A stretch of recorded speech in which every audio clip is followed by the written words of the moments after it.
ओम शांति। 30 मार्च की बाबा की मुरली। मीठे बच्चे प्राण देने वाला बाप है। वह नॉलेज ऐसी देते हैं जिससे प्राणदान मिल जाता है। ऐसे प्राणदान देने वाले बाप को प्यार से याद करो। प्रश्न, किस आधार पर 21 जन्मों तक तुम्हारे सब भंडारे भरपूर रहते हैं? उत्तर, संगम युग पर तुम बच्चों को जो नॉलेज मिलती है यह सोर्स ऑफ इनकम है। इस पढ़ाई के आधार से सब भंडारे भरपूर हो जाते हैं। इस पढ़ाई से 21 जन्मों की खुशी मिल जाती है। ऐसी कोई चीज़ नहीं जिसके प्राप्ति की इच्छा रहे। बाबा नॉलेज का दान ऐसा देते हैं जिससे आत्मा क्या से क्या बन जाती है। ओम शांति। भगवान उवाच, शालिग्राम समझते हैं शिव बाबा हमको पढ़ाने आते हैं। बच्चे जानते हैं, वही सृष्टि के आदि मध्य अंत को जानते हैं। बच्चों को अब कोई नई बात नहीं लगती, समझ में आ गया है। मनुष्य तो सब भूले हुए हैं। जिसने पढ़ाया उनके बदले पहले नंबर में पढ़ने वाले का नाम डाल दिया है। तुमको पढ़ते पढ़ते यह बात सिद्ध करनी है। भारत के शास्त्रों की ही बात है और धर्म के शास्त्रों की नहीं। भूल ही भारत के शास्त्रों की है।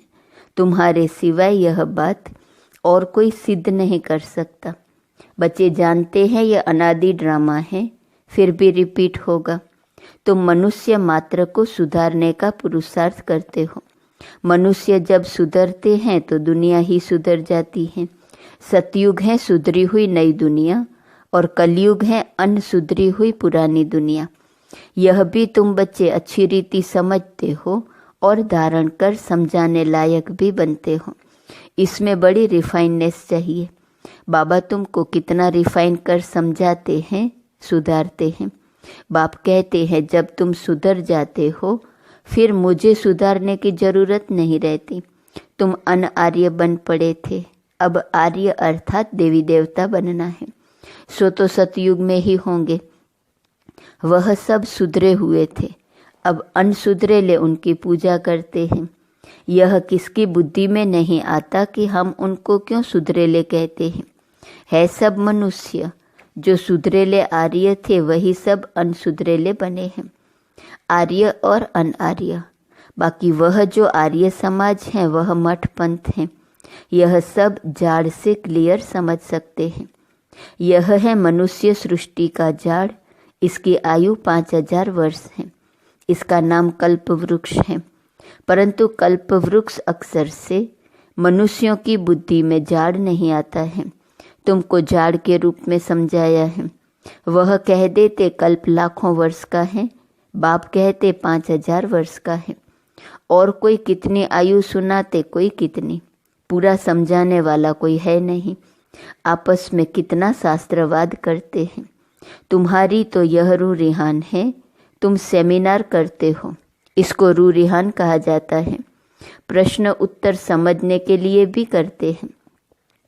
बाबा जो कुछ तुमको सुनाते हैं उससे ही टॉपिक निकाल तुम सुनाते हो। वो लोग क्या सुनाते हैं यह भी तुम जाकर सुनो। फिर आकर सुनाना चाहिए कि इस प्रकार का वाद विवाद चलता है। पहले तो यह समझाना है कि गीता का भगवान कौन है। भगवान बाप को भूलने कारण बिल्कुल चट खाते में आ गए हैं। तुम बच्चों का तो बाप से लव है। तुम बाबा को याद करते हो। बस बाबा ही प्राण दान देने वाला है। नॉलेज का दान ऐसा देते हैं जो क्या से क्या बन जाते हैं। तो बाप पर लव रहना चाहिए। बाबा हमको ऐसी ऐसी नई बात सुनाते हैं। हम श्री कृष्ण को कितना याद करते हैं, वह कुछ देता ही नहीं।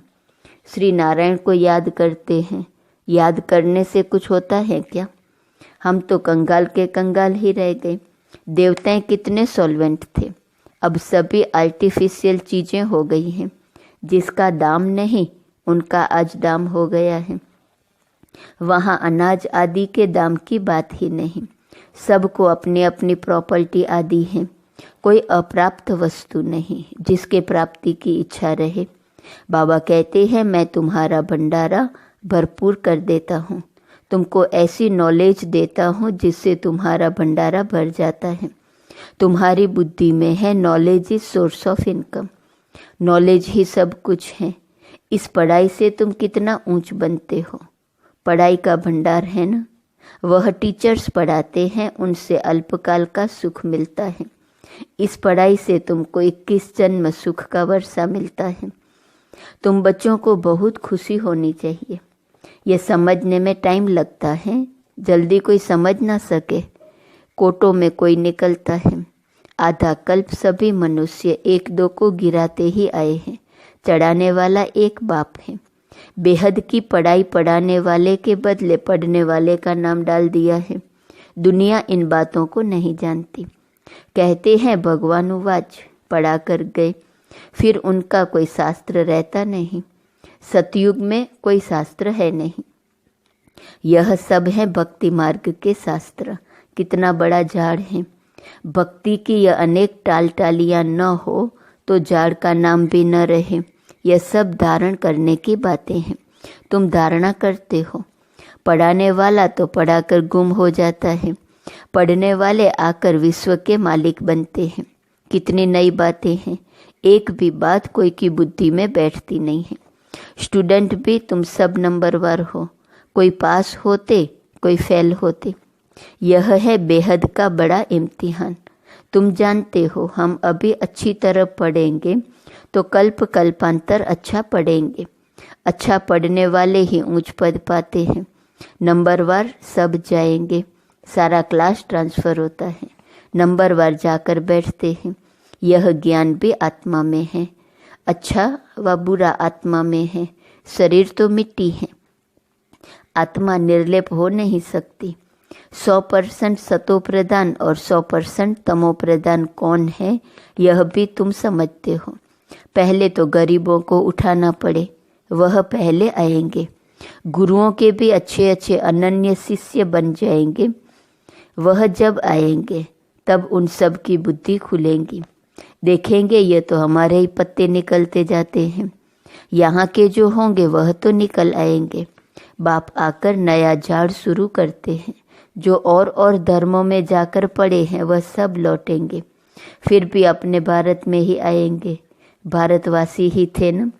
हमारी डाल के जो है वह सब आ जाएंगे। आगे चलकर तुम सब समझते जाएंगे। अब बाहर से सबको धक्का मिलता जाता है। जहाँ जहाँ बाहर वाले हैं उनको भगाते रहते हैं। समझते हैं यह बहुत धनवान हो गए हैं, यहाँ वाले गरीब हो गए हैं। पिछाड़ी में सबको अपने अपने धर्म में जाना होता है। आखिर सब अपने अपने घर तरफ भागेंगे। विलायत में कोई मरता है तो उनको भारत में ले आते हैं, क्योंकि भारत है फर्स्ट क्लास पवित्र भूमि। भारत में ही नई दुनिया थी। इस समय इसको वाइसलेस वर्ल्ड नहीं कह सकते, यह है विशेष वर्ल्ड। इसलिए बुलाते हैं, हे पतित पावन आओ, आकर हमको पावन बनाओ। भल दुनिया तो यही है, परंतु इस समय दुनिया में कोई पावन तो है नहीं।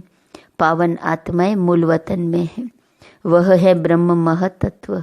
सब पावन बनकर वहाँ जाएंगे। फिर नंबरवार आएंगे पाल्ट बजाने। आदि सनातन देवी देवता धर्म का यह फाउंडेशन है। फिर 3 ट्यूब निकलती हैं। यह तो देवता धर्म है, यह कोई ट्यूब नहीं है।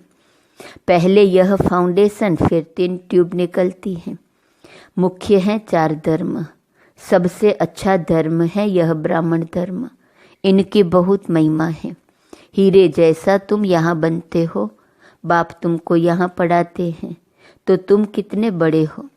देवताओं से भी तुम ब्राह्मण बड़े नॉलेजफुल हो। वंडर है ना। हम जो नॉलेज लेते हैं वह हमारे साथ चलती है। फिर वहाँ नॉलेज को ही भूल जाते हैं। तुम जानते हो पहले हम क्या पढ़ते थे, अब हम क्या पढ़ते हैं। ICS वाले क्या पढ़ते हैं और बाद में क्या पढ़ते हैं, फ़र्क तो है ना। आगे चलकर तुम बहुत नई पॉइंट सुनेंगे, अभी नहीं बताएंगे। पार्ट ही आगे सुनने का है। बुद्धि में रहता है नॉलेज का पार्ट जब पूरा होना होगा तब हम भी उस समय बाबा के ज्ञान को धारण कर लेंगे। फिर हमारा पार्ट स्वर्ग में शुरू हो जाएगा, उनका पार्ट पूरा हो जाएगा। बुद्धि में बहुत अच्छी धारणा चाहिए। सिमरण करते रहो, बाप को याद करते रहो। याद नहीं होंगी तो कम पद पाएंगे। बाप को याद करते करते शरीर का भान निकल जाएगा। सन्यासी भी इस अवस्था का अभ्यास करते करते शरीर छोड़ देते हैं, परंतु उन्हों का रास्ता अलग है, इसलिए उनको फिर जन्म लेना पड़ता है। फॉलोअर्स समझते हैं वह ब्रह्म में लीन हो गया, फिर वापिस आ नहीं सकता। बाप समझाते हैं वापिस कोई भी जा नहीं सकते। पिछाड़ी में सब एक्टर जब स्टेज पर आएंगे तब फिर घर जाएंगे। वह है हद का विनाशी नाटक, यह है बेहद का अविनाशी नाटक। तुम अच्छी तरह समझा सकते हो। यह ड्रामा जो मिसल चलता है, वह तो फिर छोटे छोटे ड्रामा बनाते हैं, झूठी फिल्म बनाते हैं। उनमें थोड़ी अच्छी बातें होती हैं, जैसे विष्णु अवतरण दिखाते हैं, ऐसे नहीं ऊपर से कोई उतर आता है। लक्ष्मी नारायण पाल्ट बजाने आते हैं, बाकी ऊपर से कोई नहीं आते हैं। अब तुम बच्चों को बाप पढ़ाते हैं, तब यह बातें तुम समझ सकते हो। पहले तुम भी तुच्छ बुद्धि थे, जब बाप ने समझाया है तब तुम्हारे कपाट खुल गए हैं। इतना समय जो कुछ सुना वह कोई काम का नहीं था और ही गिरते गए, इसलिए तुम सबसे लिखवाते हो। जब लिख कर देवे तब समझा जाए कुछ बुद्धि में बैठा है। बाहर से आते हैं, फॉर्म भराते हैं तो मालूम पड़े हमारे कुल का है। मूल बात है बाप को जानना। समझे कि बरोबर कल्प कल्प बाप हमको पढ़ाते हैं। यह पूछना है कब से पवित्र बने हो। जल्दी नहीं सुधरते, घड़ी घड़ी माया पकड़ लेती हैं, देखती हैं कच्चा है तो हप कर लेती हैं। कई महारथियों को भी माया हप कर गई। शास्त्रों में भी मिसाल अभी के हैं। मंदिर में भी घोड़े सवार महारथी प्यादे आदि दिखाते हैं। तुम अब अपना यादगार देखते हो। जब तुम बन जाएंगे तो भक्ति उड़ जाएंगी। तुम किसको माथा नहीं टेक सकते हो। तुम पूछेंगे यह कहाँ गए, इनकी बायोग्राफी बताओ। बाबा ने तुम बच्चों को नॉलेजफुल बनाया है, तब तुम पूछते हो। तो नशा रहना चाहिए। पास विथ ऑनर 8 होते हैं। यह बहुत बड़ा इम्तिहान है। अपने को देखना है हमारी आत्मा पवित्र बनी है। बैटरी भरेंगी तब जब योग होगा। बाप से योग होगा तो सतो प्रधान बनेंगे। तमो प्रधान आत्मा वापिस नहीं जा सकती है। यह भी ड्रामा है। वहाँ दुख देने वाली कोई चीज़ नहीं है। गायें भी सुंदर हैं। श्री कृष्ण के साथ गाय कितनी सुंदर दिखाते हैं। बड़े बड़े आदमी का फर्नीचर भी सुंदर। गाय अच्छा दूध देती हैं, तब तो दूध की नदियाँ बहती हैं। अब यहाँ नहीं है। अभी तुम नॉलेजफुल बन गए हो। इस दुनिया को तुम तुच्छ समझते हो। इनका सारा किचड़ा स्वाहा होना है, फिर सारा किचड़ा निकल सब स्वच्छ बन जाएंगे। हम अपनी राजधानी में जाते हैं, उनका नाम है स्वर्ग। सुनते ही कितनी खुशी होती है। अच्छा, मीठे मीठे सिकिलदे बच्चों प्रति माता पिता बाप दादा का याद प्यार और गुड मॉर्निंग। रूहानी बाप की रूहानी बच्चों को नमस्ते। रूहानी बच्चों की रूहानी बाप को नमस्ते नमस्ते नमस्ते। धारणा के लिए मुख्य सार। पहली पॉइंट, इस अनसुधरी पुरानी दुनिया को सुधारने के लिए स्वयं को सुधारना है। अपनी बुद्धि को बाप की याद से रिफाइन बनाना है। दूसरी पॉइंट, आपस में रूरिहान करनी है, वाद विवाद नहीं। नॉलेज का दान दे, सर्व का भंडारा भरपूर करना है। वरदान, स्वमान की सीट पर स्थित हो। शक्तियों को ऑर्डर प्रमाण चलाने वाले विशाल बुद्धि भव। अपनी विशाल बुद्धि द्वारा सर्व शक्तियों रूपी सेवाधारियों को समय पर कार्य में लगाओ। जो भी टाइटल डायरेक्ट परमात्मा द्वारा मिले हुए हैं उसके नशे में रहो। स्वमान की स्थिति रूपी सीट पर सेट रहो तो सर्व शक्तियाँ सेवा के लिए सदा हाजिर अनुभव होंगी, आपके ऑर्डर के इंतज़ार में होंगी। तो वरदान और वर्षे को कार्य में लगाओ। मालिक बन, योग युक्त बन, युक्ति युक्त सेवा सेवाधारियों से लो तो सदा राजी रहेंगे, बार बार अर्जी नहीं डालेंगे। स्लोगन: कोई भी कार्य शुरू करने के पहले विशेष यह स्मृति इमर्ज करो कि सफलता मुझ श्रेष्ठ ब्राह्मण आत्मा का जन्मसिद्ध अधिकार है। आज का स्वमान है, मैं करणहार हूँ। अव्यक्त इशारे के पॉइंट 30 मार्च। सेवा में सफलता का सहज साधन ही यह है, कराने वाला करा रहा है। अगर मैं कर रहा हूँ तो आत्मा की शक्ति प्रमाण सेवा का फल मिलता है। बाप करा रहे हैं तो बाप सर्वशक्तिवान है, कर्म का फल भी इतना ही श्रेष्ठ मिलता है। तो सदा बाप द्वारा प्राप्त हुई बेफिक्र बादशाही व हथेली पर स्वर्ग के राज्य भाग्य की गॉडली गिफ्ट स्मृति में रखो। ओम शांति।